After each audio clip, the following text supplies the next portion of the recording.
জি।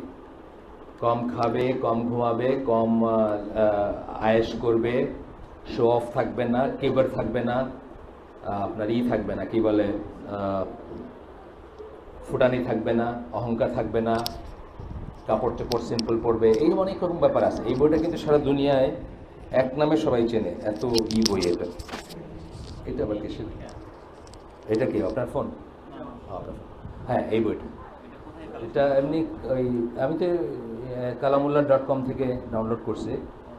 আপনি পিডিএফ পাবেন, ডাউনলোড করে আপনি করতে পারেন, স্পাইরাল বাইন্ডিং করে নিয়ে এভাবে রাখতে পারেন। আর হার্ড কপি কোথাও পাওয়া যায় কিনা আমি জানি না, মানে হয়তো ইউকে বা অন্য জায়গায় খোঁজ করতে পারেন, দরকার না, এটাই এনাফ আমি মনে করি। আমি এটা থেকে সিলেটে ধারাবাহিক 3টা না 4টা দার্স হয়েছে আমাদের, আরও হবে ইনশাল্লাহ। ইংল্যান্ডে থাকে একটা ভাই তামিম আশরাফ, ওর রিকোয়েস্টে আমরা সিলেটে এটা শুরু করছিলাম। আমরা আমাদের অরিজিনাল ইস্যু ফিরে যাই ট্র্যাকে। একটা সপ্তাহ আমরা চিটচেট করছি, গল্প করে কাটাইছি, কিছুই করি নাই গত সপ্তাহটা। ও, আপনি কি চান?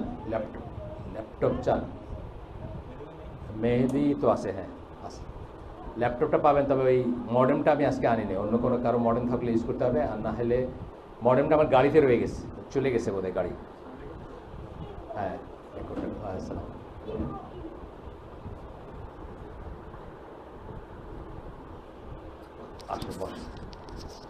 তো এই বইটা আমি মনে করি বাবা মাদের উচিত রাখা, ঘরে ছেলে মেয়েদের কী করে পালবেন সেটার জন্য, আর টিচারদের উচিত বিশেষ করে যে কি কি আদব পড়াশোনা করানোর, জ্ঞান দেন শিক্ষার কী কী আদব, এটা জানার জন্য। তো আমাদের এই টিচারদেরকে আজকে বললাম যে ওনাদের এখানে একটা পার্টি হয়েছে, সো কল ক্লাস পার্টি, মানে হিপস ক্লাসে সবাই খাওয়া দাওয়া করছেন।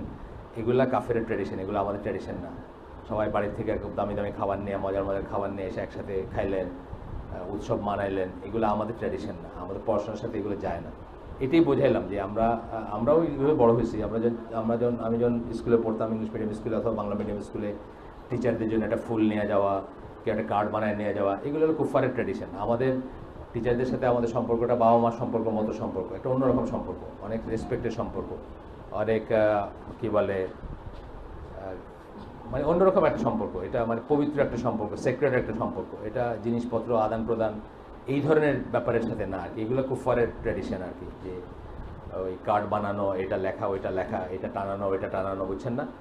এইখান থেকে একটা কম্পিটিশন আসে। আপনি গোলাপ ফুল দিল, আপনার বাচ্চা দিল গোলাপি গোলাপ ফুল, আরেকজনের বাচ্চা একটা কালো গোলাপ ফুল নিয়ে আসলো, তার রেয়ার। তখন যে গোলাপি দিছে তার চিন্তা হবে তাহলে ওই টিচারকে বেশি ভালোবাসে, তো টিচারও মনে করবে যে এই বাচ্চাটাই আমারে বেশি করলো। এইভাবেই কিন্তু খারাপ জিনিসের সূচনা হয়, এই জিনিসগুলোর দরজা বন্ধ হয়ে যায়। আমাদের ট্র্যাডিশন এগুলো নাই, এইসব ব্যাপারগুলো নাই আর। ঠিক আছে, আমরা আমাদের বই আর ফিরে আসি। এই বইটা আমরা প্রায় শেষের দিকে, ধরেন 4 ভাগের 3 ভাগ আমরা শেষ করে ফেলছি। তারপরেও আমি মনে করি যে বাকিটুকু ধৈর্য ধারণ করে শেষ করা উচিত। যাদের ধৈর্য আছে তারা শিখলেন, যাদের নাই তারা তো আর কন্টিনিউ করেন না, বা তারা আসেন না, অথবা আসলে একদিন আসলে 3 দিন আসেন না। আর বইটা এমনভাবে লেখা যে কেউ যদি মিস করেন, 1টা 2টা 5টা ক্লাস মিস করলেও কিছু আসে যায় না। যতটুকু শুনবেন ততটুকুর ভিতরেই আপনার কল্যাণ আছে, বা ততটুকুতেই আপনার আছে, কি বলে, ফায়দা আছে। সাজিদ, তাহলে ওই পিসটা আপনি নিয়ে যেতে পারেন, নিয়ে গিয়ে দেখলেন যে সামান্য হয়তো কোথাও ডিসকন্টিনিউয়াস হয়ে গেছে, ওটা একটু ঝালাই করে সোল্ডারিং করে দিলে হয়তো ঠিক হয়ে যাবে, তাই না? শুধু যদি ওইটুকুই হয়, আজকে যদি আর অন্য ডিস্টার্ব না করে, এটা শুরু হোক। তারপর আমরা গতদিন যেটা পড়তেছিলাম সেটা ছিল revolting against an impious or tyrant ruler. এর আগেরটা আমরা আগে শেষ করছি, আর অনেকটুকু।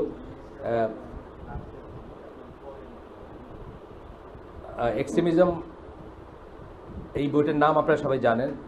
আবার আমি যেহেতু অনেক দিন পরে রোজা গেল, তারপরে একটা উইক গেছে, আমরা অন্য কথা বলছি। Religious extremism in the lifes of contemporary Muslims বইটার নাম।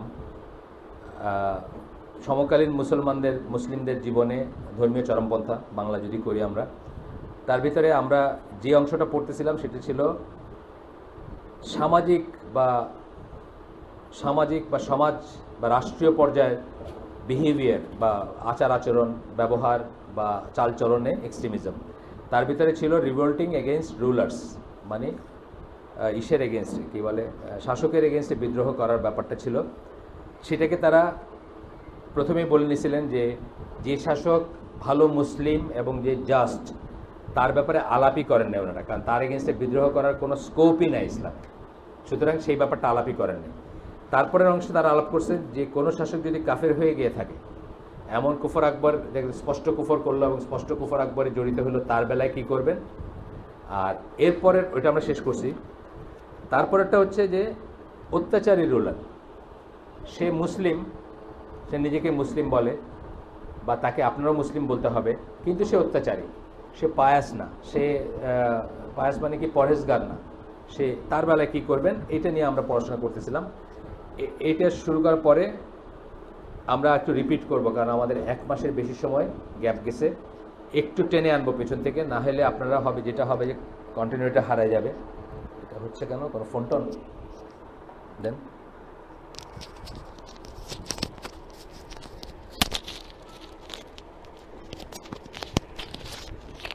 ঠিক আছে, দরকার হলে এটা একটু কমাই দিতে পারি, তাহলে সেন্সিটিভিটি একটু কমে। সো এখানে আমরা 4 ভাগে, এখানে একটা কোটেশন দিয়ে আনজাস্ট রুলার্স, সে মুসলিম, সে রুলার, কিন্তু সে আনজাস্ট, সুবিচারক না। যেমন ধরেন হাজ্জাজ বিন ইউসুফ, কথার কথা, খুব ফেমাস একটা উদাহরণ, আনজাস্ট মুসলিম রুলারের উদাহরণ। মদিনায় সেই প্রথম যুগের রুলার, সে মদিনা গভর্নর ছিল, সে যেমন ছিল আর কি, বা এই ধরনের আরও অনেক রুলার হয়তো পরবর্তীতেও আসছে, তাদের বেলায় কী করবেন। একজন স্কলার, শাহরিস্তানি, ওনার একটা কোটেশন দিচ্ছে, the greatest difference of opinion in the nation is the difference concerning the খিলাফত, খিলাফতের ব্যাপারে, the source have not been drawn in Islam over any religious issues as they have over question of the ruler in every era. এই ব্যাপারটা ইসলামে খুব মারাত্মক বিতর্কিত একটা ব্যাপার, এবং প্রত্যেক যুগে এটা নিয়ে অনেক রক্তক্ষয় হয়েছে বা মারামারি হয়েছে, এখনও কিন্তু হচ্ছে। এখনও আপনি দেখবেন যে ইসলামী ওয়ার্ল্ডে দেখবেন বেশিরভাগ ক্ষেত্রেই হয়তো শাসকগুলা অত্যাচারী, অথবা পপুলার না, অথবা মানুষের পছন্দনীয় না, অথবা কু হচ্ছে, যেমন সিসির কথা ধরেন, বা অন্য একটা কু হয়ে একজন ক্ষমতা দখল করতেছে, তাকে মাইরা আরেকজন আসতেছে। এটা খুব কমন একটা সমস্যা আমাদের ইসলামী জগতের বা মুসলিম দেশগুলোর ভিতরে। সো এইটা কি করে হ্যান্ডেল করবেন, বা এটাকে মানে কিভাবে বুঝবেন, কিভাবে দেখবেন, এ নিয়ে 4টা মত আছে, 4টা প্রধান মত। প্রথম মতটা হচ্ছে Mutazila, Zaydis, Khariji and many of the Murjia. জায়দি শিয়া যারা, মুতাজিলা, খারেজি। মুতাজিলা এবং খারেজিদের ব্যাপারে আমরা জানি এরা মানে সবচেয়ে বড় ভ্রান্ত দলগুলার 2টা। মুরজিয়াও আরেকটা ভ্রান্ত দল, মানে সবচেয়ে বড় ভ্রান্ত দলের আরেকটা মুরজিয়া। তো এরা মনে করে যে it is obligated to use it, sword, শক্তি, ক্ষমতা, if we are able to use the sword to remove the rebels and institute truth and justice. আল্লাহর এগেইনস্টে যে বিদ্রোহ করছে, আল্লাহর এগেইনস্টে বিদ্রোহ বলতে, রেবেলস বলতে এখানে বোঝাচ্ছেন যে কেউ যদি আল্লাহর আইনের ভিতরে ঠিক আল্লাহর আইন অনুযায়ী না চলে এখান থেকে যদি একটু ডেভিয়েট করে, ধরেন অত্যাচারী শাসক, কথার কথা, সে আপনার জমি জমা নিয়ে নিচ্ছে, সে আপনাকে, আছে না কত এরকম, মানে তার এগেনস্টে কী করবেন। তো বলতেছেন যদি সম্ভব হয় তাহলে তাদের এগেনস্টে অস্ত্র ধরাটা ওয়াজিব। এটা হচ্ছে এই গোষ্ঠীর মত। শিয়াদের মত হচ্ছে রাফিদি শিয়া, যারা শিয়াদের অনেক সেক্ট আছে, রাফিদি শিয়াদের কথা আমরা বলতেছি। রাফিদি শিয়া কারা? রিজেক্টর, যারা জয়নুল আবেদিনকে যারা রিজেক্ট করছিল, কারণ উনি ইয়াজিদ সম্বন্ধে বলছিলেন যে উনি আলী রাদিয়াল্লাহু হোসেন রাদিয়াল্লাহু বংশধর, কিন্তু উনি যখন ওনাকে নিয়ে খুব ভালো ট্রিট করছিলেন ইয়াজিদের দরবারে বা ইয়াজিদের রাষ্ট্রযন্ত্র, তখন উনি বলছিলেন যে না, তার এগেনস্টে বিদ্রোহ করা যাবে না বা তার এগেনস্টে অস্ত্র ধরা যাবে না। এই কথাটা শোনার পরে তাকে যারা রিজেক্ট করছিল, সেইখান থেকে রাফিদি কথাটা আসছে। রাফিদি কথার মানে হচ্ছে রিজেক্টর, রাওয়াফিদ হচ্ছে প্লুরাল, এর ভিতরে ইরানিয়ান রাষ্ট্রযন্ত্র, এই 12 শিয়া যারা, তারা রাফিদির ভিতর পড়ে। তারা মনে করে the use of the sword is not valid even if one is killed until the expected imam appears and orders its use.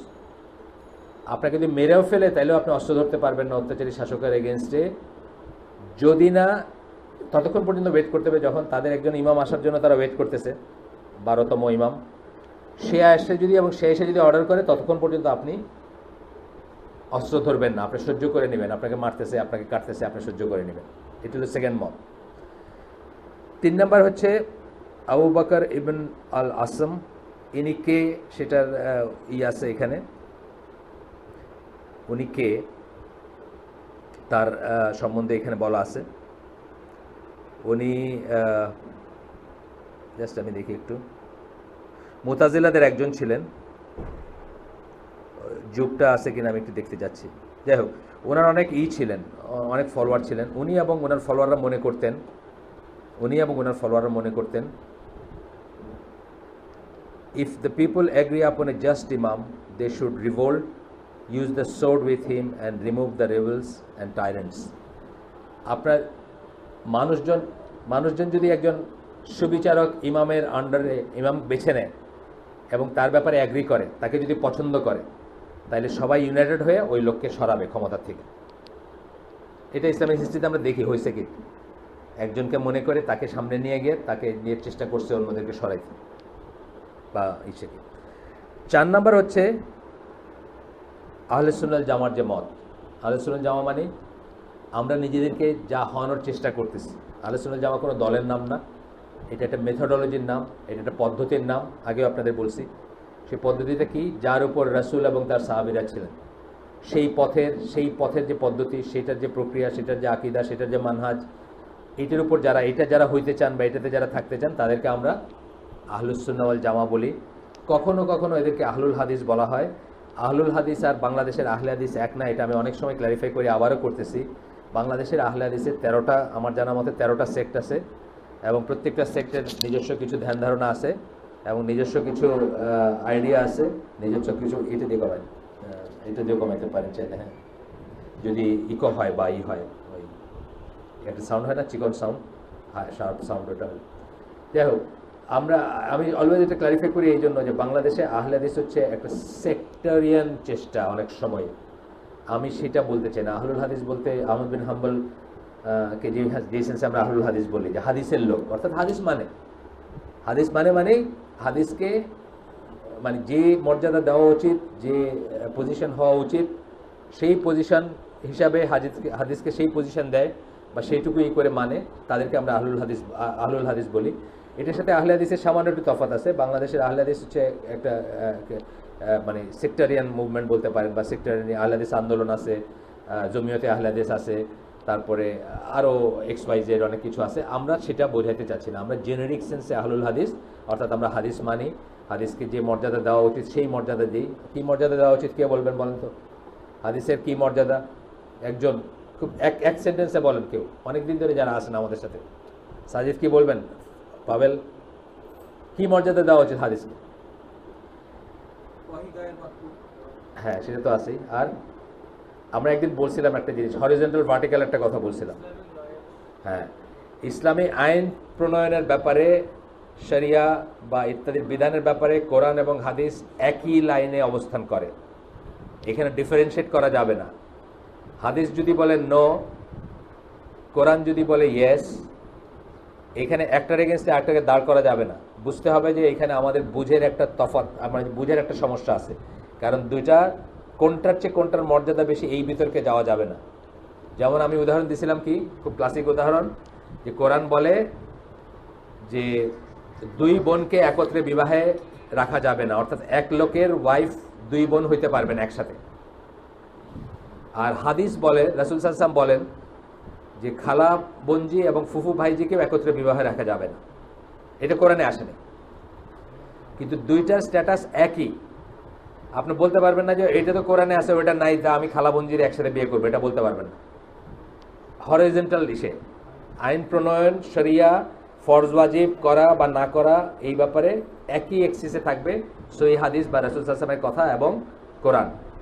কিন্তু আরেকটা এক্সিস আছে, ভার্টিক্যাল এক্সিস, সেটাতে কি আছে?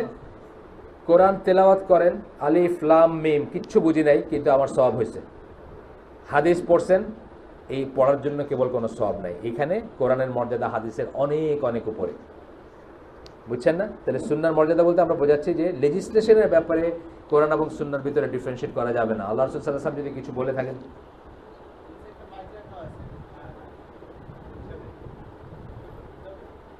সহায়তা হবে।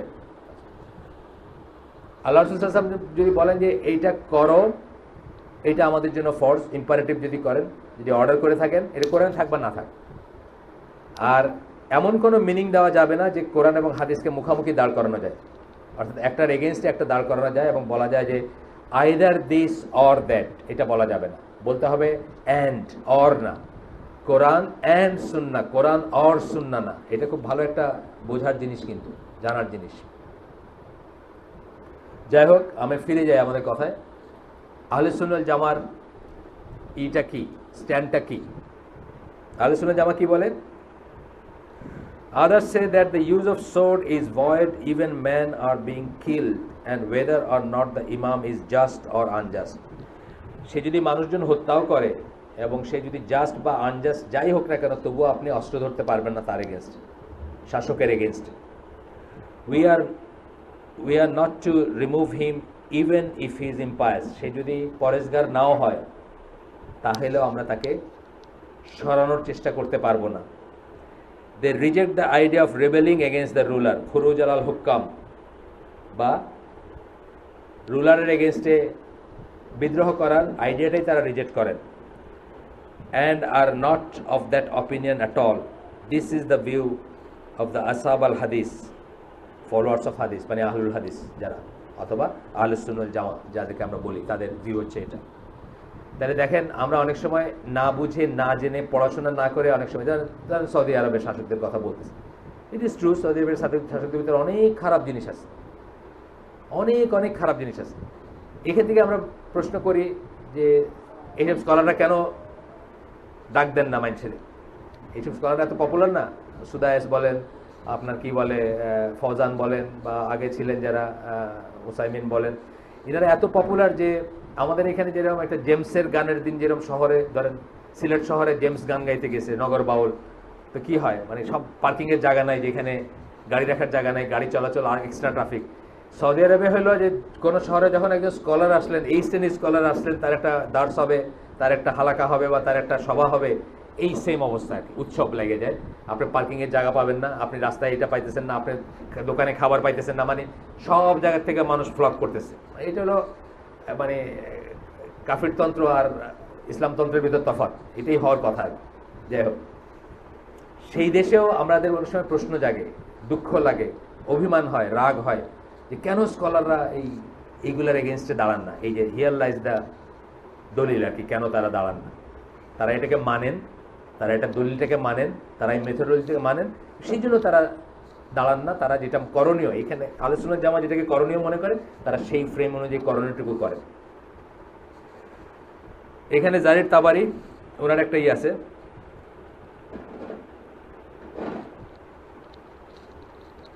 ওনার একটা চলে গেল,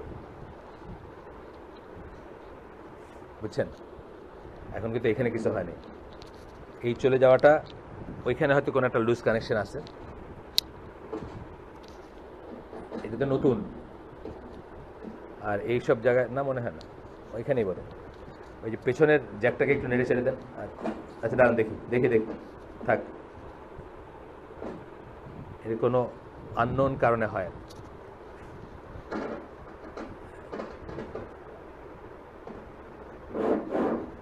হ্যাঁ, ওইখানে একটা লুজ কানেকশন থাকতেই পারে, বা টুইস্টেড হয়ে গিয়ে হয়তো একটা। ঠিক আছে, থাক, দেখি আপনি এটা ঠিক করাই দেন আর কি, মোট কথা আপনার দায়িত্ব। চাকরি না, মানে আপনি যেহেতু এই লাইনের মানুষ। তো জারির তাবারি বলতেছেন যে এটা নিয়ে শুরুর থেকেই ডিফারেন্স আছে স্কলারদের ভিতরে, দুইটা মত আছে, দুইটা মেজর মত। তার একটা হচ্ছে যে অত্যাচারী শাসক হইল, তার এগেনস্টে বিদ্রোহ করা যাবে না, মানে এই জেনারেলি বলতেছেন, 4 গ্রুপের কথা বাদ দিয়ে এখন মতের কথায় আসলে আরেকটা মত হচ্ছে,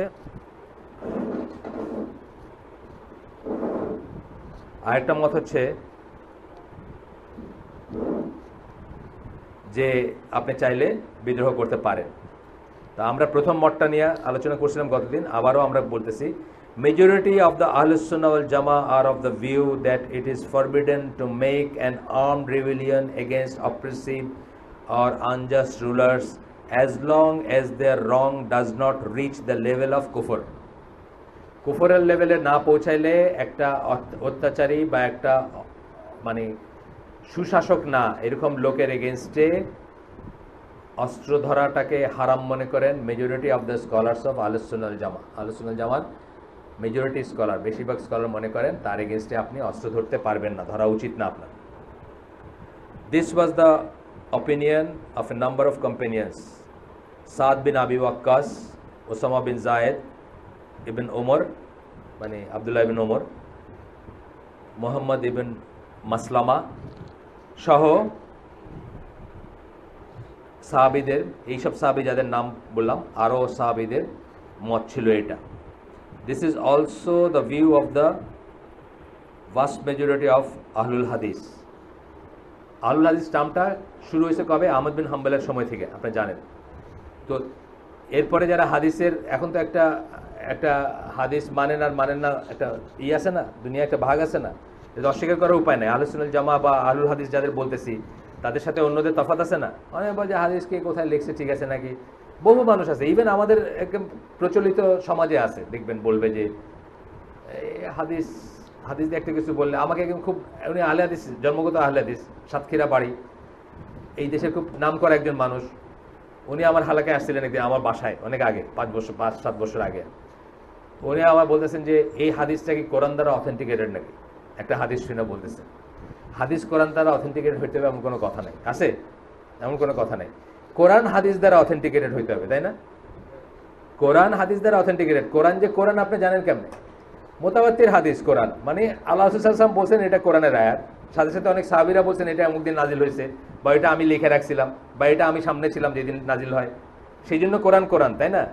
কোরআন যে কোরআন আমরা জানি কিছু থেকে, হাদিস থেকে জানি, কিন্তু হাদিস যে হাদিস এটা কোরআন থেকে জানার কোনো রাস্তা নাই। তার মানে দেখেন জ্ঞান কত কম, এবং আমরা কত ভুল একটা তর্ক করে থাকি, অনেক মানুষের তর্ক করে। এই জন্য আহলুল হাদিস কথাটা বলার দরকার আছে, জেনারিক আহলুল হাদিস কথাটা বলার দরকার আছে যে আমরা হাদিস মানি, কোন সেন্সে মানি? আমরা হরিজেন্টাল এক্সেসে নেই, কোরআনের সাথে হাদিসকে একই সমান মর্যাদা দিই, অ্যাজ লং মানে যতক্ষণ এটা লেজিসলেশনের ব্যাপারে আসবে, আইন প্রণয়নের ব্যাপারে আসবে, ততক্ষণ আমরা দুইটাকে একই স্ট্যাটাস দিয়ে থাকি, দুইটার ভিতরে কোনো ডিফারেন্সিয়েট করি না। যাই হোক, ইমাম নওয়াবির কথা আসতেছে। ইমাম নওয়াবিকে আমরা, যদিও উনি শাফি মাযহাবের অনুসারী ছিলেন, তখনকার দিনে তারা একটা মাযহাবের অনুসারী হইলেও ডগমেটিক ছিলেন না। তারা কোনো সময় মানে এইসব বড় স্কলার যারা, তারা কোনো সময় ওইটা নিয়ে অন্ধই করতেন না, ওইটা শুধু শুদ্ধটুকুই নিতেন, ভুলটুকু নিয়ে, আর ভুল কমও ছিল, আর প্লাস ভুলটুকু নিয়ে মাতামাতি করতেন না। এই জন্য আপনি দেখবেন আহলুস সুন্নাহ জামার স্কলার লিস্টে দেখবেন হানাফিরা আছেন, যেমন ধরেন আছেন ইবন আবি ইজ আল হানাফি, উনি হানাফি, কিন্তু ওনাকে সবাই মানে, ওনাকে সকল মানে, সকল মাযহাবের সবাই ওনার সরা, এই যে ইসের কি নাম, আকিদা তাহাবির যে সরাটা আছে ওটা সবাই পড়ে। এই সালেহ আল হুসাইমিনের ওটার উপর লেকচার আছে, ওটার উপর কাজ আছে, বই আছে, মোহাম্মদ বিন সালেহ আল হুসাইমিনের, কোনো সমস্যা হয় না। কারণ তারা ওইরকম আমাদের মতো এরকম ডগমেটিক বা বাইগট্রি যেটাকে বলি আমরা, মানে আমার এটাই ঠিক আর কিছু ঠিক না দুনিয়ার, এরকম ছিলেন না তারা। ইমাম নওয়াবী যেমন শাফি মাযহাবের অনুসারী ছিলেন, বা কিছু কিছু ব্যাপারে তার সামান্য সমস্যা থাকলেও তাকে আহলে সুন্নাহ জামার একজন স্কলার ধরা হয় এবং তার কথাগুলোকে দলিল ধরা হয়, with 1 or 2 exceptions হয়তো। তো উনি বলতেছেন, as for rebelling against them and fighting them, this is forbidden according to the consensus of the Muslims. ইজমা বলতেছেন, মুসলমানদের ইজমা অনুযায়ী, even if they were impious oppressors, ইজমা অনুযায়ী তাদের এগেনস্টে অস্ত্র ধরা যাবে না, তারা যদি অত্যাচারী হয়, এমনকি তারা যদি না হয়, মানে পরহেজগার না হয়, অর্থাৎ তারা নিজেরা খুব দিনদার না হয়, তাহলে অস্ত্র ধরা যাবে না তাদের এগেনস্টে। এরপরে আরেকজনের কথা আসতেছে, কিরমানি, উনি বলতেছেন যে জুরিস all agree that the imam who has taken over the power must be obeyed as long as he establishes the congregational prayers and the jihad. সে যতক্ষণ এটা আরেকজন বলতেছেন যে সব স্কলাররা এগ্রি করেন, যখন সব স্কলার বলতেছেন তখন কারা? মুজতাহিদ আলেম যারা অথবা আহলে সুন্নাত জামার আলেম যারা, তাদের কথা বলতেছেন। কিন্তু এখানে একজন শিয়া কি মনে করে সেটা আসতেছে না। তো উনি বলতেছেন যে তাদের এগেন্সে বিদ্রোহ করা যাবে না যতক্ষণ তারা জামাতের সালাতকে এস্টাবলিশ করেন এবং জিহাদের লিড দেন, মানে জিহাদের থাকেন। আপনারা জানেন যে জিহাদ, তারপরে কি বলে জুমার সালাত এবং ঈদের সালাত, এগুলো পার্টিকুলারলি শাসকের কাজ, এটা জানেন তো। এটা কিন্তু বড় আলেমের কাজ না, এটা শাসকের কাজ। আলেমরাও তার পিছনে নামাজ পড়েন, আলেমরাও তাকে আমির মানেন এবং তার আনুগত্যে। এখন যদি কোনো ওই ধরনের কোনো আমির বা ওই ধরনের কোনো রুলার যদি বলে কোনো ইমামকে আপনি নামাজ পড়েন, সেটা ডিফারেন্ট কথা, সেটা আপত্তি নাই। কিন্তু প্রাথমিকভাবে কি করেন? আলেমরা তার কাছে সাবমিট করেন, তার বায়াত নেন, তাকে শাসক মানেন, তাকে আমির মানেন। এবং পার্টিকুলারলি এই তিনটা ফিল্ডে, জুমার সালাত, ঈদের সালাত, ও আরও আছে একটা ভুলে গেছি, হজের যে এইটা পাঠাবেন আপনি বাংলাদেশ থেকে, হজের পাঠাচ্ছেন সৌদি আরবে, এটা কিন্তু রুলারের ব্যাপার, এটা কিন্তু রুলারের দায়িত্বে, রুলারের আন্ডারে হবে এই জিনিসটা, হজটা। এবং রুলার কাউকে ডেজিগনেট করতে পারেন যে আজ এইবারের জন্য আপনি কাফেলাটা নিয়ে যান। আমরা জানি ওসমান রাদিয়াল্লাহু আনহু নিজে যান নাই, কাউকে ডেজিগনেট করে গেছেন যে তুমি কাফেলাটা নিয়ে যাও বা তুমি এটা নিয়ে যাও, সেটা করতে পারেন। কিন্তু এই ফিল্ডগুলো হচ্ছে রুলারের, যাই হোক। তো বলতেছেন যে যতক্ষণ সে জামাতের সালাত বজায় রাখে বা এটাকে চালু রাখে, ততক্ষণ তার এগেন্সে বিদ্রোহ করা যাবে না। গেল। তারপরে বলতেছেন unless he commits A clear কুফর বাওয়া, যেটাকে আমরা বলি পরিষ্কার কুফর। বললো যে আমি এইসব বিশ্বাস করি না, 1400 বছর আগে কোরআনে কি লেখা হয়েছে এইগুলা এখন মানতে হবে, আমি এটা বিশ্বাস করি না। স্পষ্ট কুফর বাওয়া যেটাকে বলি আমরা।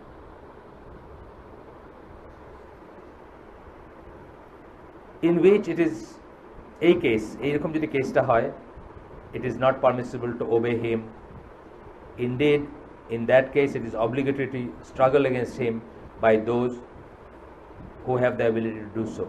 কুফরে যদি পতিত হয় সে, তখন তার এগেনস্টে স্ট্রাগল করাটা ওয়াজিব। কাদের জন্য? এখানে একটা ছোট্ট ক্লজ আছে, যাদের ক্ষমতা আছে। দেখা যায় যে অনেক সময় আপনি একটা কিছু করে এমন ক্ষতি করলেন যে আগামী 100 বছরের কোনো চেঞ্জ হওয়ার কোনো আছে না? আমরা জানি না, এরকম কেস আছে না? আপনার কোনো ক্ষমতা নাই, আপনি চেষ্টা করলেন একটা কিছু, 100 বছরের জন্য আপনি এটাকে ডিফিকাল্ট করে দিলেন। এবং এমন ডিফিকাল্ট করে দিলেন যে 100 বছর ধরে যত অত্যাচার মানুষের উপর স্টিম রোলার নেমে আসলো, আপনার ওই কাজটার জন্য নেমে আসলো যে আপনি এটা করছিলেন। ফর এক্সাম্পল, আনোয়ার সাদাতকে যে মারছিল ইজিপ্টে, মায়েরা কি বলছিল যে আমি ফেরাউনকে হত্যা করছি। আসলে কি কিছু করতে পারছে? আজ পর্যন্ত হোসনে মোবারক সিসির থেকে নিয়ে যে সিলসিলা চলতেছে, এটা কিন্তু ওই ঘটনার সিলসিলা। ওই ঘটনার জন্যই কিন্তু স্টিম রোলারটা নাইমে আসছে আমাদের উপর, মানে ওদের উপর, এখনকার মুসলমানদের, জেনারেল আম মুসলিমের উপর, আমি সেটা বলছি। তাহলে কি আপনার সেই ক্ষমতা ছিল না? আসলে একটা লোককে মারছেন, একটা লোককে মারা মানে কি আপনি আসলে কিছু করলেন? একটা লোককে মারা কোনো সলিউশন না। আনোয়ার সাদাতে মারছেন তো কি হয়েছে? 1000টা আনোয়ার সাদাতে লাইন ধরে আছে। ওই যে একটা হোসনে মোবারক, সে চালাই গেল এত বছর। তারপরে মাঝখানে আপনি সামান্য কয়দিনের জন্য,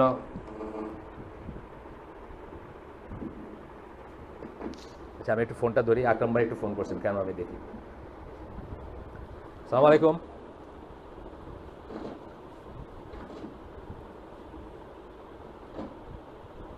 আমি তো আইসিডিতে আছি।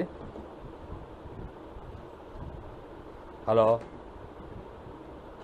জি ভাই বুঝছি, বলেন। না, ঢাকায়।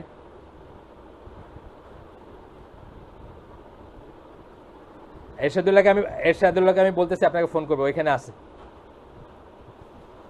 জি, আসসালামু আলাইকুম।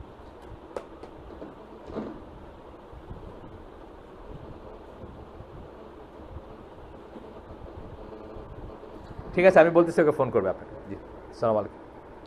এরশাদ আছে না? ফোন করতে বলেন আকরামুজ্জামানকে। আচ্ছা, আপনি একটু বলে দেন, ফোন করে বলে দেন আকরামুজ্জামানকে ফোন করতে বলেন। জুমার খুতবা আছে তো ওইখানে, ওই জন্য বোধে নাহিদকে বলতেছি আমি। এরশাদকে একটু বলে দেন আকরামুজ্জামানকে ফোন করতে।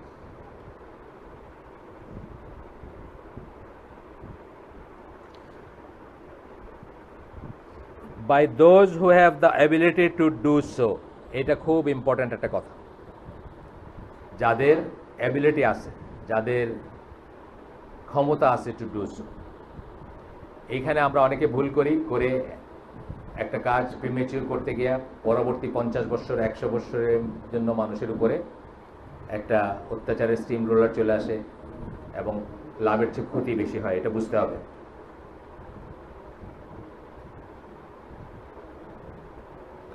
ইবন বাত্তাল আরেকজন স্কলার, উনি বলতেছেন জুরিস মানে কারা? ফকি যারা, ফিক শাস্ত্রবিদ যারা।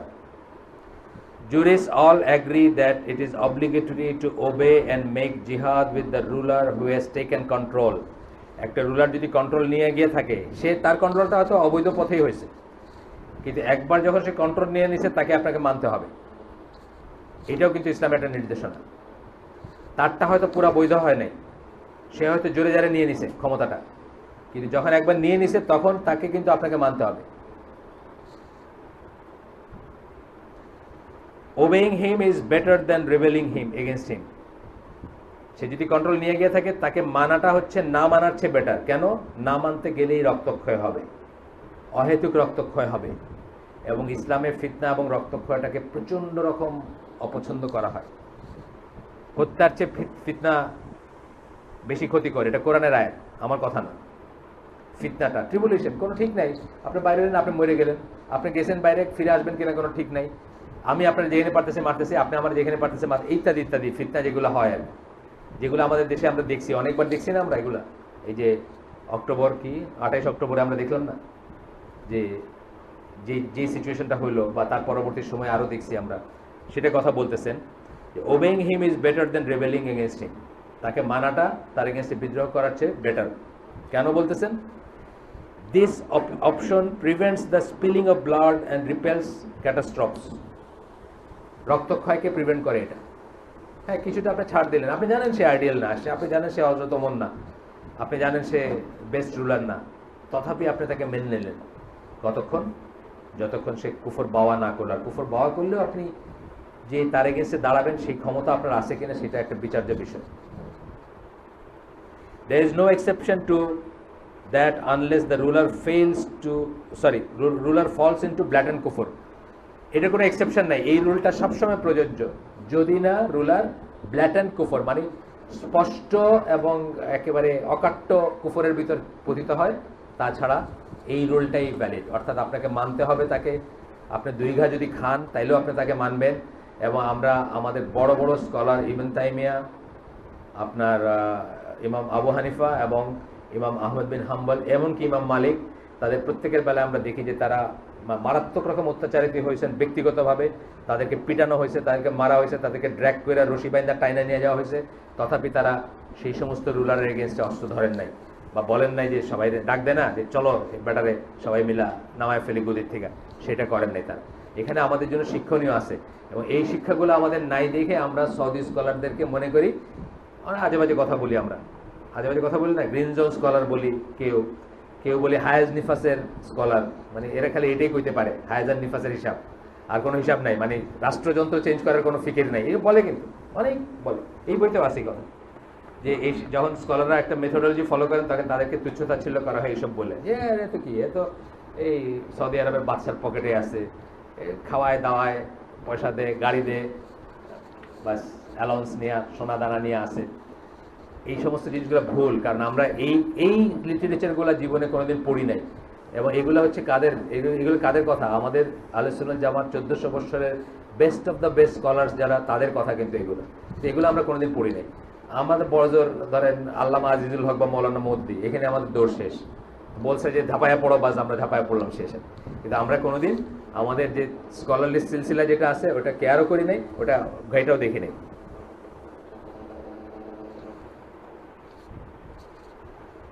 ওয়্যারলেস জিনিসগুলোই একটু কেমন হয়, তাই না? অলওয়েজ। এই জন্য আমার খুব একটা পছন্দ না ওয়্যারলেস জিনিস। এবং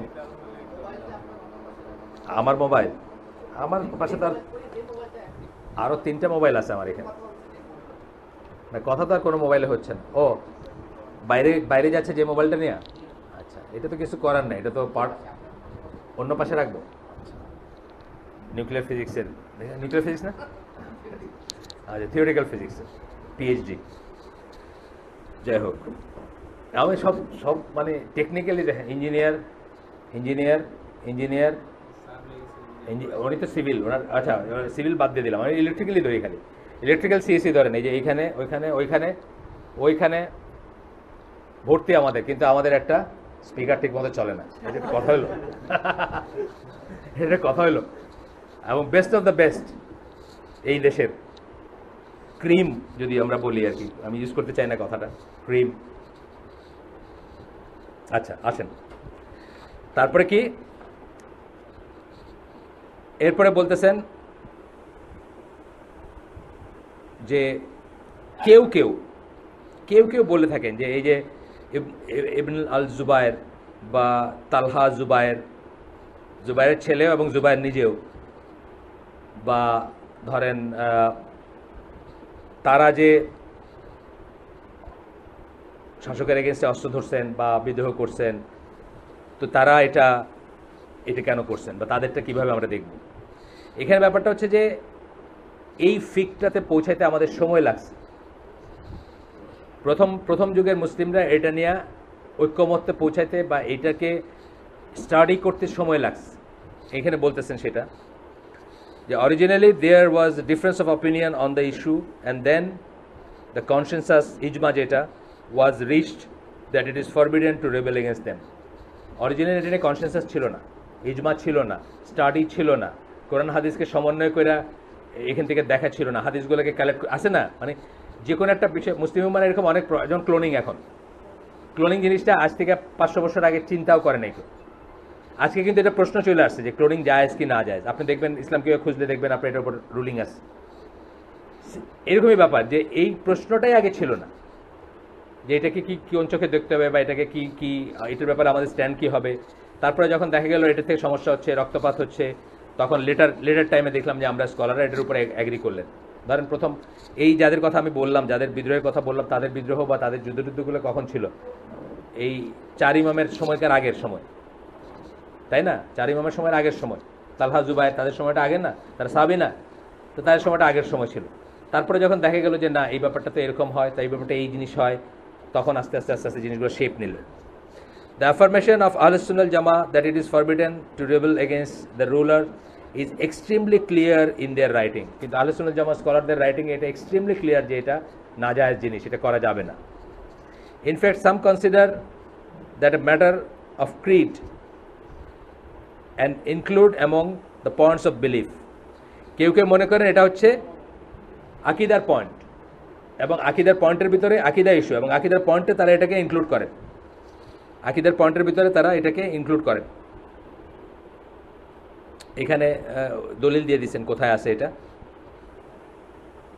ইমাম আহমদ বিন হাম্বল ওনার একটা আছে, আমি এটা গেলাম না, অনেক বড় একটা কোটেশন, এটাতে গেলাম না। এখানে বলে দিচ্ছেন যে আকিদা ম্যাটার মনে করেন, মানে যারা অন্যটা মনে করবে তাদের আকিদা আহলে সুন্নাহ জামার আকিদার সাথে মিলে না, বা আহলে সুন্নাহ জামার আকিদার বাইরে বা পরিপন্থী, এইরকম আকিদা ম্যাটার মনে করেন। আকিদা ম্যাটারগুলো কিন্তু অনেক সময় আল্লাহ রাসূল সাল্লাল্লাহু আলাইহি ওয়াসাল্লাম নিজে ডিফাইন, যদিও এটা ওয়াহিদ থেকে নিতে হবে, কিন্তু নিজে ডিফাইন করে দিয়ে যান না। যেমন আপনি যে আকিদা তাহাবি পড়েন, তাহলে দেখবেন একটা পয়েন্ট হলো মোজার উপর মাসে করলে ওজু হয়, এটা কিন্তু একটা পয়েন্ট, এটা আকিদা পয়েন্ট। আকিদা পয়েন্ট কেন বলছেন? এই ব্যাপারে খারেজিদের যেমন একটা সেক্ট আছে ইবাদাইটস, তারা মনে করে যে এটা হবে না, ওজু হবে না। শিয়ারা মনে করে হবে না। সুতরাং এটা একটা আকিদা পয়েন্ট হয়ে গেছে পরে, কারণ এটা মনে না করার ভিতরে বিশ্বাসের ব্যাপার আছে। আমরা বিশ্বাস করি যে আল্লাহ রাসূল সাল্লাল্লাহু আলাইহি ওয়াসাল্লাম এটা বলছেন দেখেই এটাই হবে, অন্যরা এখানে যুক্তি আনে যে এই কারণে হবে না, ওই কারণে হবে না, এটা হবে না, ওইটা হবে না, এই জন্য এটা আকিদা পয়েন্ট হয়েছে। এটার উৎস হইতে হবে, আকিদা পয়েন্টের উৎস কোথায়? শুধুমাত্র কোরআন এবং সুন্নাহ আকিদার উৎস। কিন্তু সেই জিনিসটা এক সময় হয়তো মেনশন করা হয় না কারণ এটা দরকার ছিল না, আরেক সময় মেনশন করা হলো এটা দরকার। যেমন আমরা হয়তো এক সময় দেখবো যে আকিদা পয়েন্টে এটা মেনশন করা হইতেছে যে হাদিস এবং কোরআনের ভিতর ডিফারেন্সিয়েট করা যাবে না, কথার কথা। কেন আজকে এই প্রবলেমটা শুরু হয়েছে যে একদল লোক কোরআনিয়ন বাইরেছে, যারা বলতেছে কোরআন মানলেই হবে, হাদিস মানতে হবে না, বা হাদিস থেকে কোনো কিছু গ্রহণ করা যাবে না, বা হাদিসের এই দিয়ে কোনো আইন প্রণয়ন করা যাবে না, বা কোরআনে যেটা আছে এটাই মাস্ট, হাদিসের যেটা আছে এটা অব্লিগেটেড না, এরকম মানুষ বাইরেছে না। আজকে হয়তো কোনো এক সময় এটাকে আকিদা পয়েন্ট হিসাবে, আকিদা পয়েন্টের ভিতরে নিয়ে আসবেন যে হাদিস যে আমাদের শিরোধার্য, এটা আমরা এমনি জানি শিরোধার্য। আল্লাহ রাসূল সাল্লাল্লাহু আলাইহি ওয়াসাল্লাম যেটা বলছেন ডু বলে এটা আমাদের শিরোধার্য, ডু নট বলে যেটা বলছেন এটা থেকে বিরত থাকা আমাদের জন্য শিরোধার্য। এটা হয়তো আমরা আজকে হয়তো অনেকেই জানি, কিন্তু একটা সময় আসবে যখন অনেকে জানবে না বা জানলেও মানবে না, তখন এই পয়েন্টটাকে হয়তো উল্লেখ করতে হবে যে এটা একটা আকীদা পয়েন্ট। এই হিসাবে বলতেছেন আর কি এখানে, যে অনেকেই এটাকে আকীদা পয়েন্টের ভিতরে ইনক্লুড করছেন যে শাসকের এগেনস্টে বিদ্রোহ করা যাবে না।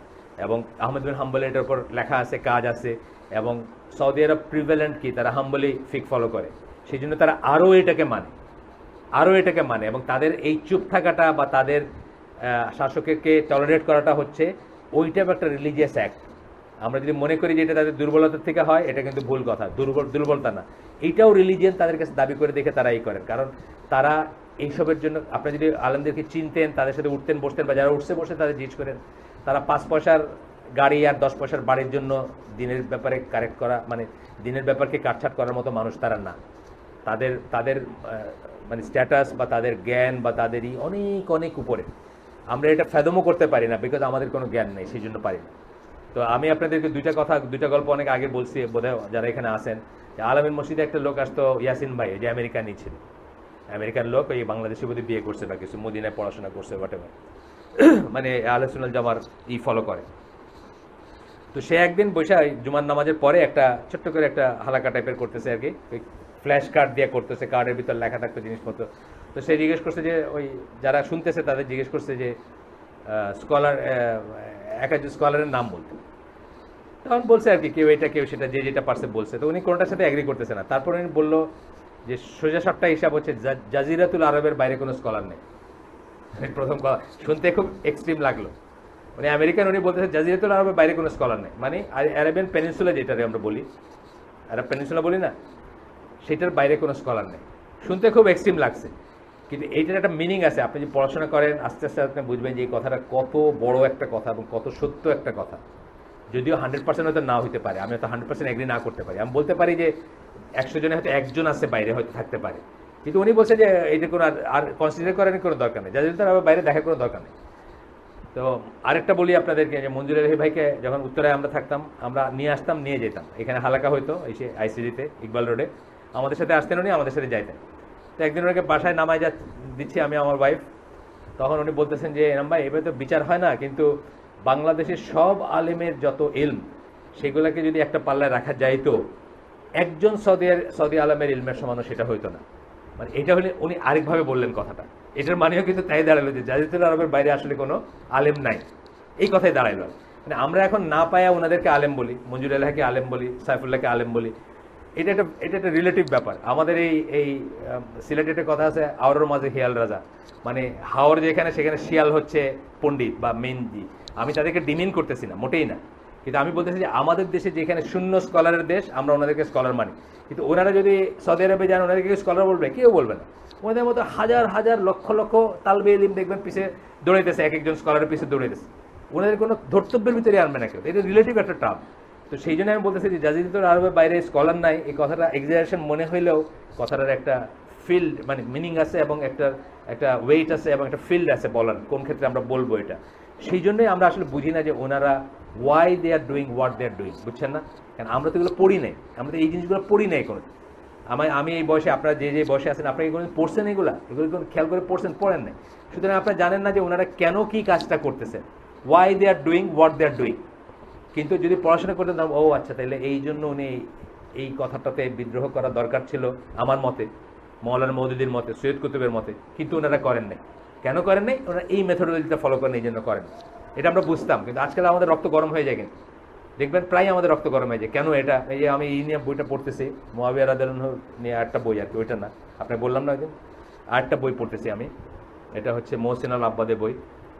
ওইখানে বলতেছেন যে যখন আপনি একজন সাহাবীকে ডিমিন করেন, আপনি বেড়াটা ভেঙে দিলেন, বেড়া, ফেন্স, তারপরে আপনি আরেকজনকে করবেন। তখন উদাহরণ দিচ্ছেন যে সৈয়দ কুতুব উসমান রাদিয়াল্লাহু আনহুকে সমালোচনা করছে, যে he should not have been the third খলিফা, আলী রাদিয়াল্লাহু আনহুর হওয়া উচিত ছিল থার্ড খলিফা। লাইন ক্রস করছেন না সে? এই যে লাইনটা ক্রস করে আপনি কি করলেন? আপনি সাহাবীদের সমালোচনার ইসে নিয়ে আসলেন। অ্যান্ড দেন আপনি সবাইকে করতে পারেন। ওসমান রাদিয়াল্লাহু করতে পারলে সবাইকে করতে পারেন। ওসমান রাদিয়াল্লাহু আল্লাহ রাসূল সাল্লাল্লাহু আলাইহি ওয়াসাল্লামের কত ক্লোজ ছিলেন, কত প্রিয় ছিলেন, এটাতে লাইফ পড়লে আপনি বুঝবেন তা। এবং আল্লাহ রাসূল সাল্লাল্লাহু আলাইহি ওয়াসাল্লাম তাকে কত রেসপেক্ট করতেন, যে একদিন ওনার হাঁটুর উপরে কাপড় ছিল, ওমর আবু বকর রুমে ঢুকছেন, উনি এটাকেই করেন নাই, হঠাৎ শুনছেন ওসমান আসছে, উনি সোজা হয়ে বৈশা কাপড়টা ঠিক করছেন, যে তার মডেস্টি অনেক অনেক উঁচু দরের, তার সামনে তাকে আরও শালীন অবস্থায় থাকতে হবে, উনি রেসপেক্ট করতেন এইরকম। সেই লোকরে আমরা সৈয়দ কুতুবের মতো একটা টমডিখেরি মানে ওনাদের তুলনায় টমডিখেরি, সে পাঠ করে বলে ফেলো যে ওনার খলিফা হওয়া উচিত না, বেরি বুড়া ছিলেন, এটা ছিলেন, অথর্ব ছিলেন, আলী রাদিয়াল্লাহু হওয়া উচিত ছিল। আমরা কখনোই এইরকম কোনো ইসে যাব না। আমরা যদি মেথোডোলজি জানতাম, ইভেনকি সৈয়দ কুতুবও যদি জানতো আহলে সুন্নাত জামার মেথোডোলজি কী, তাহলে সেই কথাটা মুখ দিয়ে আনতো না, বিকজ তারা আমাদের সমালোচনার ঊর্ধ্বে, আমরা তাদেরকে এইভাবে সমালোচনা করতে পারি না। তাদের ব্যাপারে আগাম সুসংবাদ দেওয়া আছে।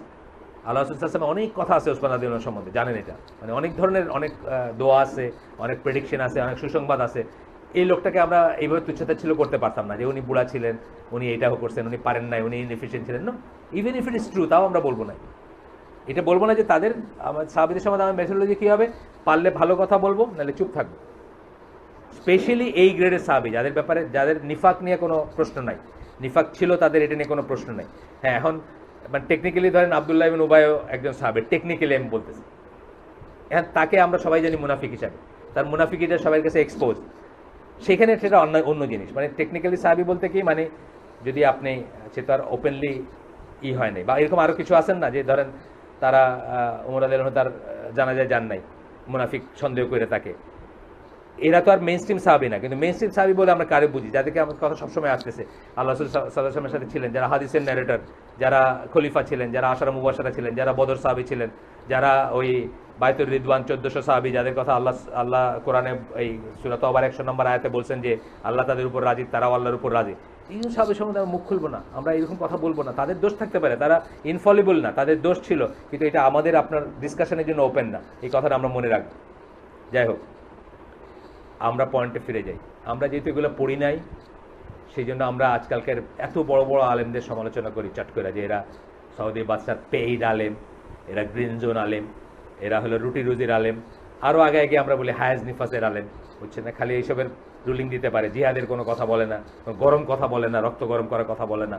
তো এটার পিছনে কারণ কি, আমরা যে পড়াশোনা করতাম আমরা জানতাম যে তারা কতগুলো মেথড ফলো করে, এবং সেই মেথড ফলো করে যা কারেক্ট সেটা তারা সেটার উপর থাকে। ইবন তাইমিয়ার একটা কথা আসতেছে, quotation, the opinion of the আহলে সুন্নাহ settled on the view that fighting must be avoided during civil wars due to the authentic hadith confirmed from the Prophet sallallahu alaihi wasallam. Civil war, গৃহযুদ্ধের সময় যুদ্ধ করা যাবে না, অস্ত্র ধরা যাবে না, এটা আহলে সুন্নাহ জামা এর উপর একমত। এই জন্য দেখবেন আব্দুল্লাহ ইবনে ওমরের মতো অনেক বড় বড় সাহাবী যখন ফিতনার সময় ঘরের দরজা বন্ধ করে বসে থাকছেন, কোনো দলের সাথে থাকেন নাই, কোনো দলের সাথে জয়েন করেন নাই, মনে করছে যে প্রিভেন্ট করতে পারবে না, চেষ্টা করছেন প্রিভেন্ট করতে, যখন প্রিভেন্ট করতে পারেন নাই ঘরের দরজা বন্ধ করে বসেছিল, বা কোনো কিছুতে পার্ট নেন নাই। ইভেন কারোর কাছে, উনি তো আব্দুল্লাহ ইবনে ওমরের কথা পার্টিকুলারলি বললাম, যে উনি কারোর কাছে বায়াত পর্যন্ত নেন নাই, আলীর কাছে বা আলী রাদিয়াল্লাহু বা মুয়াবিয়া রাদিয়াল্লাহু দুইজনে কারোর কাছে বায়াত নেন নাই। যখন হাসান রাদিয়াল্লাহু তার খিলাফতকে সারেন্ডার করলেন মুয়াবিয়া রাদিয়াল্লাহুর কাছে এবং তার বশ্যতা স্বীকার করলেন, তখন তিনি গিয়ে মুয়াবিয়ার বায়াত নিয়েছেন। আব্দুল্লাহ ইবনে ওমর মেথোডোলজি ফলো করছেন। তার মানে এটা না যে উনি সব কিছুর সাথে অ্যাগ্রি করছেন, তার মানে এটা না যে উনি বুঝতেন না কিছু, তা না, তার মানে এটা না যে অন্যায়ের প্রতিবাদ করার ইচ্ছা তার ছিল না, তা না, কিন্তু উনি কারেক্ট মেথোডোলজি যেটা সেটা ফলো করছেন।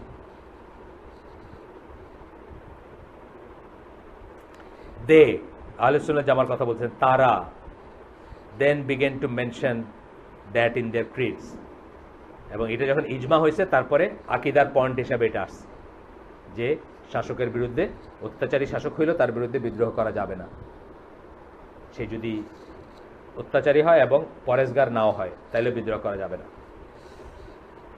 এবং উনি নিজে করেন নাই, ইবন তাইমিয়া অত্যাচারের পয়েন্টে করেন নাই, যাদেরকে কাফের তাতার বাই সেটা অন্য জিনিস, কাফের এগেনস্টে বিদ্রোহ করা, কাফেরকে এই করা, আর অত্যাচারী অন্য আলাদা ব্যাপার। They ordered patience in the face of the injustice of the rulers, আপনাকে ধৈর্য ধারণ করতে বলছেন যখন অবিচার করবে শাসক, আপনার জমি নিয়ে নিছে, আপনার পিঠে পিঠে 2 ঘা লাগাইছে, আপনার জমি অধিগ্রহণ করে নিছে, আপনার বাড়ি নিয়ে নিছে, বলতেছে এখানে অফিস হবে, আছে না? আমাদের দেশে তো হয়, এখন হয় না? করে না, কি বলে এটা, অ্যাকোয়ার করা বলে যেটা। অনেক মানুষের অনেক প্রাণের সম্পদ, তার পৈতৃক সম্পদ, তার এই যে আমার বাড়ির চারিদিকে সিলেটে ঘুরতে শুরু করলো গ্যাসের লিগা, বুঝছেন না? তা আমার বাড়ির থেকে মাত্র 4 মাইল দূরে তো কৈলাসটিলা গ্যাস ফিল্ড, তো পাওয়া যাইতেই পারতো। আমি তো আল্লাহ করছিলাম, আল্লাহ দয়া করে তুমি মাফ করে দাও আর কিছু যেন না পায় নাই অবশ্য আমার এখানে। কিন্তু আমার ভাইয়ের ছোট ভাইয়ের এক ছাত্রীর বাড়িতে পাইছে, ওটা তো ওই রঙিন খুঁটি গাড়ি দিয়ে গেছে আর কি, ওই বাড়ি নিয়ে নিবে তারা, যেদিনই হোক, আজ হোক কালক নিয়ে নিবে। এই যে ব্যাপারটা ধরে, এটা অ্যাপারেন্টলি মনে হয় যে কত বড় একটা জুলুম। আমার পৈতৃক বাড়ি 500 বছর ধরে আমার দাদারা থাকছে, এখানে নিয়ে নিবে এইভাবে। কিন্তু এটা আহলে সুন্নাত জামার ক্রিড অনুযায়ী, বিশ্বাস অনুযায়ী একজন মুসলিম শাসক এটা নিতে পারে রাষ্ট্রীয় কাজে বা রাষ্ট্রের লাভের জন্য তারা নিতে পারে, এবং এটাতে আপনি তার এগেনস্টে দাঁড়াতে পারবেন না, তার এগেনস্টে বিদ্রোহ করতে পারবেন না, তাকে গালিগালাজ করতে পারবেন না। এটাই হচ্ছে আমাদেরই, ভালো লাগুক বা না লাগুক, এটাই আমাদের রাসূল সাল্লাল্লাহু আলাইহি ওয়াসাল্লামের শিক্ষা, এবং এটা আল্লাহর বিধান বা আল্লাহরই। এটা সবসময় ভালো লাগবে বা সবসময় আমি বেনিফিটটা বুঝবো তা না। কারণ আপনি দেখবেন যে এখানে রাষ্ট্রীয় বেনিফিট কত, আজকে এই দেশের কতটুকু সেভিং হচ্ছে। আপনি যদি হিসাব, আমি যে ভেহিকলসের নাম্বার জানি না, আপনি যদি ভেহিকলসের নাম্বার হিসাব করে আর কতটুকু গ্যাস দিয়ে ইনটু দিয়ে দেখেন, তাহলে আপনি দেখবেন billions and billions of dollar, $100 কোটি ঘরে সেভিং হচ্ছে একদিনে, আপনি গ্যাসটা ইউজ করতেছেন দেখেন। তাই আমি আমার বাড়ির নিচে নিয়ে বসে থাকলাম জাস্ট বিকজ আমার বাড়ি এটা। আমার খারাপ লাগে, আমি তো বললাম আমি আল্লাহর কাছে দোয়া করছি যে আল্লাহ এই যে ঘুরতেছে কিছু যেন না পায়, কিন্তু তারপরে যদি পায়ে যেত, পায়ে গেলে কিন্তু আমার এটা মাইনা নিতে হইতো। কারণ এখানে কি জনগণের গ্রেটার কল্যাণ আছে এবং গ্রেটার ইন্টারেস্ট আছে। আপনি একজন পার্সনের পৈতৃক সম্পত্তি রক্ষা করার চেয়ে এটা অনেক বড় একটা মাসলাহাত বা অনেক বড় একটা পয়েন্ট বুঝতে হবে। তারপর বলতেছেন যে এরপরে এটাকে আকীদার পয়েন্ট হিসাবে উল্লেখ করতে শুরু করা হলো। They ordered patience in the face of the injustice of the rulers, মানে ধৈর্য ধরতে বলছেন, and the ordered avoiding fighting against them, এবং অর্ডার করছেন, আদেশ করছেন আমাদেরকে তাদের সাথে যেন আমরা যুদ্ধ না করি। This was their conclusion, although a number of people of knowledge and faith had fought in civil wars, কোন সময়ের কথা বলতেছেন? আগের কথা বলতেছেন, আগের সিভিল ওয়ারগুলা, মানে ওই যে জুবাইর বললাম, তালহা বললাম, ওনাদের নাম বললাম না, ওনাদের সময়কার সিভিল ওয়ারগুলোতে যদিও কিছু মানে পায়াস প্রিডিসেসর আমাদের যারা সালাফ যারা তারা যুদ্ধ করছেন, কিন্তু তখনও এই জিনিসগুলোর উপরে গবেষণা হয় নাই, ইজমা হয় নাই, বা এইগুলোর উপরে কোনো আপনার ঐক্যমত্য প্রতিষ্ঠা হয় নাই। কিন্তু তারপরে ঐক্যমত্য প্রতিষ্ঠা হয়েছে এবং তারপরে এটা হয়েছে। এবার এরপরে আমরা একটা কোটেশন পড়বো, ইবন হাজার আল আসকালানি। ইবন হাজার আল আসকালানির নাম এখানে এই মজলিসে সবাই জানার কথা, তবুও উনি ফাথুল বারির মানে বুখারী শরীফের এক্সপ্লেনেশন কম্পাইল করছেন প্রথম উনি, এবং হাদিসের বিশাল স্কলার ছিলেন। নাসিরুদ্দিন আলবানির আগের মেজর স্কলার ওনাকে ধরা হয় হাদিসের স্কলার হিসেবে। নাসিরুদ্দিন আলবানির আগে সবচেয়ে মেজর স্কলার ধরা হয় ওনাকে, বড় স্কলার আর কি। তো বলছেন they use to believe in using the sword. একটা সময় ছিল অনেকে মনে করতেন যে তরবারি ধরতে হবে অত্যাচারের রুলারের এগেনস্টে। That is they believed in arm rebellion against unjust rulers. একটা সময় সেটা করতেন। That was an old opinion among the early scholars. Early স্কলারদের ভিতরে তখন এটা নিয়ে গবেষণা হয়নি, যা বললাম আর কি, তখন এটা নিয়ে গবেষণা হয় নাই বা এটা নিয়ে ইজমা প্রতিষ্ঠিত হয় নাই।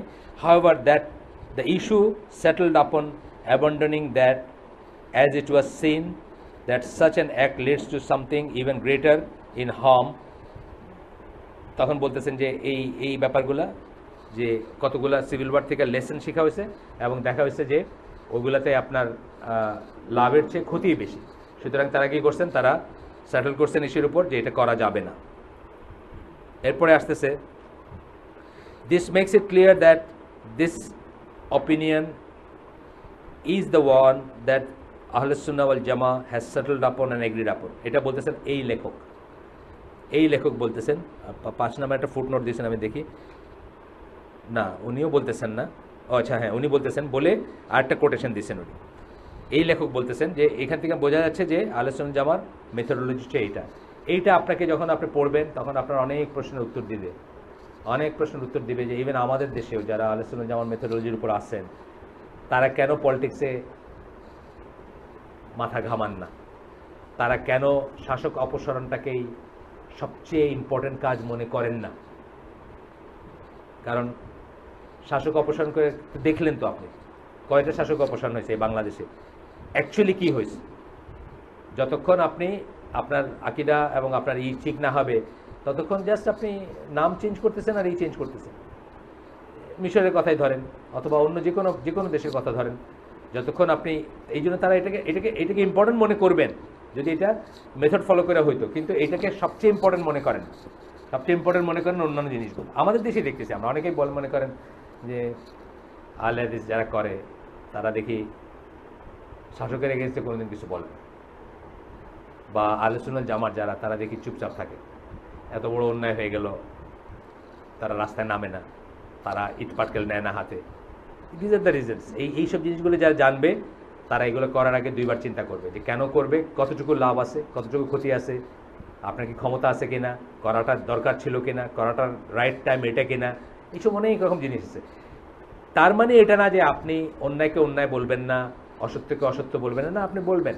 এটা আমি জানি এটার সেট মেথোডোলজি আছে যে অন্যায় যদি আপনি দেখেন চোখের সামনে হইতে আপনি হাত দিয়ে আটকাবেন, না পারলে মুখ দিয়ে বলবেন, তাও না পারলে মিনিমাম হচ্ছে লাস্ট ইমানের ছোট্ট ইমান থাকার চিহ্ন হচ্ছে যে মনে মনে সেটাকে ঘৃণা করবেন। ঘৃণা করা মানে কিন্তু এটা এনজয় করা না, ঘৃণা করা মানে হচ্ছে রিয়েলি ওটা ঘৃণা করা। এনজয় করলেন আবার ঘৃণাও করলেন, এটা তো হয় না। ঘৃণা করা মানে হচ্ছে যে ঘৃণা করাটা আপনার জন্য বোঝা যায় যে আপনি ঘৃণা করতেছেন। আমরা অনেক সময় বলি যে ধরেন আপনার ছেলে, পারিবারিক ব্যাপারেই বলি যে আপনার ছেলে খুব অন্যায় একটা কাজ করতেছে, হাত দিয়ে আটকাতে পারেন না, আপনি বুড়া হয়ে গেছেন, ছেলে একদম টকবগে ইয়াং, আপনার যদি থাপ্পড় লাগাই দিবে হইতে পারে কথার কথা, দেন কি মুখ দিয়ে বলবেন, সেটা বলে কোনো লাভ নাই, সে কিছু বোঝে না। তারপরে কি মনে মনে ঘৃণা করে, মনে মনে ঘৃণা করে এটা না যে সে যে গিফট পাঠাইলো, সে যে দাওয়াত দিল, সব খাইলেন সব নিলেন আর বললেন যে মনে মনে ঘৃণা করেছে, তা না।